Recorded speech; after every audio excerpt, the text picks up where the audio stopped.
ಇವತ್ತು ನಾನು ಮಾತಾಡೋಕ್ಕೆ ಹೊರಟಿರೋ ಪ್ಲೇಸ್ ಇದನ್ನು ಶಿಲೆಯಲ್ಲಿ ಹರಡಿದ ಶಿಲ್ಪಕಲೆ ಅಂತಲೇ ಕರೆದ್ರೆ ತಪ್ಪಾಗೋದಿಲ್ಲ.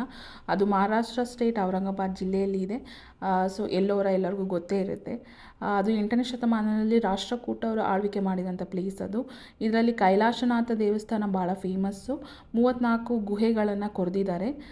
ಈ ಥರ 34 ಗುಹೆಗಳನ್ನ ಅದು 3 ಧರ್ಮಗಳ ಸಂಗಮ ಮಾಡಿದ್ದಾರೆ. ಅಂದರೆ ಬೌದ್ಧ, ಹಿಂದೂ, ಜೈನ್ 3 ಸೇರಿ ಇದು ಕೊರೆದಿದ್ದಾರಂತೆ ಗುಹೆನ.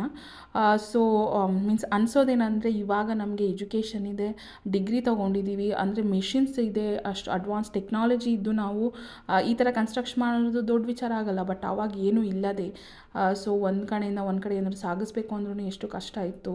ಆ ಟೈಮಲ್ಲಿ ಇವರು ಇಷ್ಟು ಒಂದು ಅದ್ಭುತವಾದ ಶಿಲ್ಪಕಲೆನ ಕೊಡ್ತಾರೆ ನಮ್ಮ ಪೂರ್ವಜರು. ಅಂದರೆ ಅವರ ಎಷ್ಟು ಇಂಟೆಲಿಜೆಂಟ್ ಇತ್ತು, ಅವರ ಮೈಂಡ್ಸೆಟ್ ಇರ್ಬೋದು, ಅವರ ಸ್ಟ್ರೆಂತು, ಬಾಡಿ ಸ್ಟ್ರೆಂತಿಂದ ಹಿಡಿದು ಪ್ರತಿಯೊಂದು ಅವ್ರ ಎಕ್ಸಿಕ್ಯೂಷನ್, ಪ್ಲ್ಯಾನಿಂಗು ಪ್ರತಿಯೊಂದನ್ನು ನೋಡಿದ್ರೆ ಶಾಕ್ ಆಗುತ್ತೆ. ಇವಾಗಿನವರು ಅವ್ರ ಮುಂದೆ ಏನು ಅಲ್ಲೇ ಅಲ್ಲ. ಆ್ಯಕ್ಚುಲಿ ಹಂಗೆ ನೋಡಬೇಕು ಅಂದರೆ ಇವಾಗೆಲ್ಲರೂ ಒಂಥರ ರೆಡಿಮೇಡ್ ಫುಡ್ ಥರ ನಮಗೆಲ್ಲದೂ ಸಿಕ್ಕುತ್ತೆ ಬೇಗ ಬೇಕು ಅಂತ ಈಸಿಯಾಗಿ. ಬಟ್ ಆವಾಗಿನವ್ರದ್ದು ನೋಡಿದರೆ ನಮಗೆ ಭಾಳ ಖುಷಿ ಆಗುತ್ತೆ. ಸೊ ನಮ್ಮ ಪೂರ್ವಜರು ಇರೋ ಟೈಮಲ್ಲಿ ನಾವು ಇರಬೇಕಾಗಿತ್ತು. ಆ್ಯಕ್ಚುಲಿ ಈ ಟೈಮು ಓಕೆ ಒಂಥರ ವೇಸ್ಟ್ ಥರ ಅನಿಸುತ್ತೆ ನನಗೆ ಫೀಲಿಂಗು.